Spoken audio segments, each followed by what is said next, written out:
It's been a ride, hasn't it, so far, and it's a long way from over. The first polls, by the way, close at midnight. That's some of the states on the East Coast. The final polls close in Alaska at 6 o'clock tomorrow morning, and it could be a while before we know the winner. If you don't have it flung at you from every direction and you want to seek it out, full coverage on the BBC News website. Well, we're always happy to tap up a previous interviewee on this programme who might have something relevant to say. And I'm delighted to say that Ian Houston, who lives in Washington, D.C., has agreed to have a chat with me.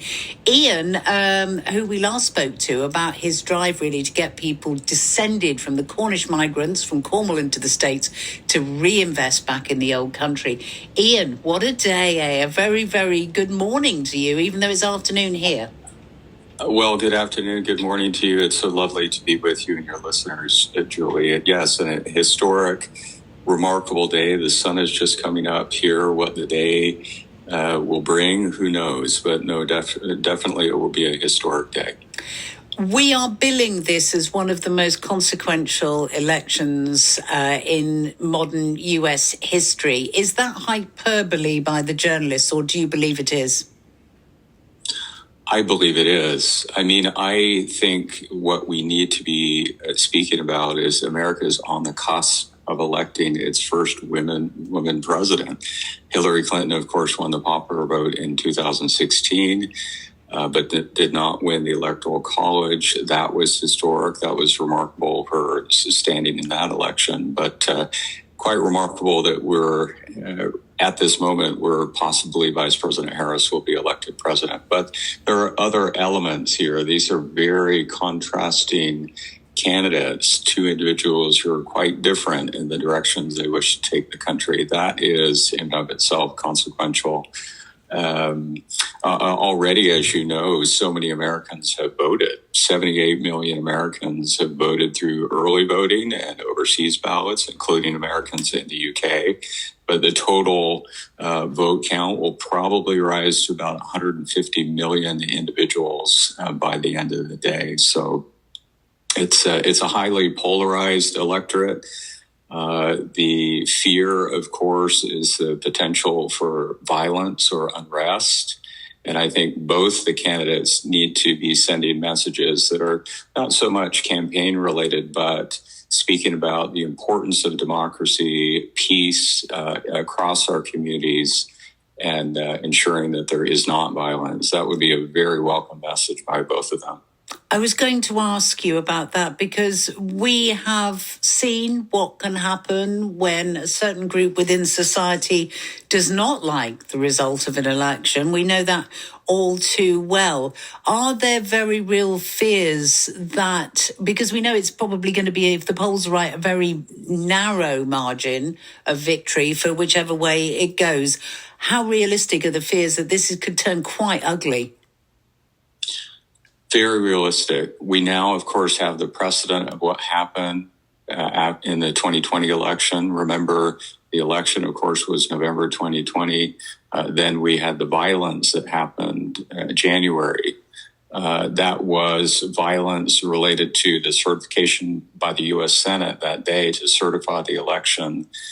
Then the riots happened at the Capitol. That was in January, Julie. So that was, we're talking about potential violence in the coming days. So as I say, it's so very important for both leaders and leaders across parties to be instilling in the electorate peace. This is an opportunity to vote, to exercise our duty and responsibility, but more than that, to just be peaceful citizens. And so the threat of violence is real. Individuals already being mobilized to ensure that there isn't violence. Forces in various states are ready and prepared because of, I think, that precedent that occurred in January. Is there a feeling for somebody like you who lives in one of the states that aren't swing states? Do you feel a little bit of a bystander with all of this going on around you when you have these 11, you have those sort of states where really the decision is going to be made because the others are pretty firmly Democrat or Republican? It's such a good question. Absolutely. There is a difference based on where one lives. Of course, a state not too far from me is Pennsylvania. Pennsylvania is a key swing state, being inundated with messages and visits. So the areas in Washington and Virginia are very different. Obviously, still messaging coming in here, but it is very different. For me, I'm just professionally an observer of what's happening across the country. So writing about that, speaking about it. So I'm drawn in that respect. Keep in mind, just for your listeners, that while the attention has been very much on the presidential race, we have 34 Senate seats that are up for election, 435 seats in the House of Representatives, governorships, mayor races. So that element is important for your listeners to watch, because whoever wins the presidency, the dynamic of the House of Representatives in particular is very important. Should the Democrats prevail and take the House, then that obviously would create a dynamic of how that president who comes in works with that part of the Congress, and then the Republicans may take the Senate. So that's the checks and balances within the system will prevail. I would say, Julie, I think what's very important to me, since we've spoken a couple of times about, as you said, mobilizing the diaspora for the Cornish diaspora, which is strong here in the U.S., is the opportunities that exist for Cornwall. Yes, there's anxiety. Yes, there's anxiousness in America.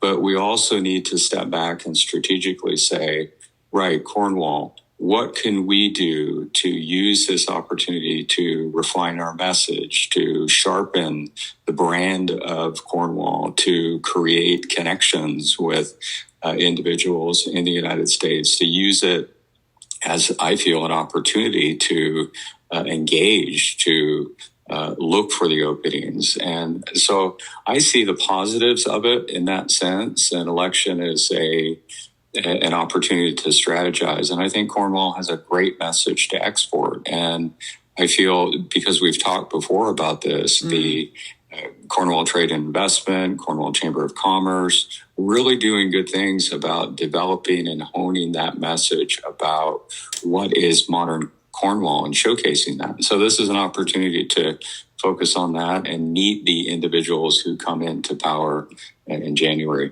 Brilliant. So, yeah, I mean, it's changed whichever way we look at it, either Kamala Harris or Donald Trump. It will definitely be a different incumbent.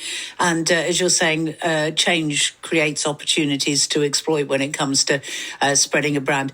Thank you so much. It's always a pleasure to get you on, Ian, and I'm sure we will speak again before this is fully resolved. Absolutely, and I wish you well. Have a lovely day. Ian Houston there, who is based in Washington, D.C., very much involved in trying to persuade those of Cornish descent in the United States to look at the old homeland as a place of opportunity when it comes to investment. Interesting stuff. What do you love about Cornwall in the autumn? Changing the colours, the bracket change the colour, the trees all changing colours, the brown's going. The hazelnut tree in my garden is producing a bumper crop, and the squirrels are burying them all over my garden. I love the cold evenings, being able to snuggle up, having a hot water bottle. I go home, have a nice shower, put my dressing gown on, put the fire on and just chill. Loving Cornwall in the autumn. Jumpers. I love jumpers. This is BBC Radio Cornwall.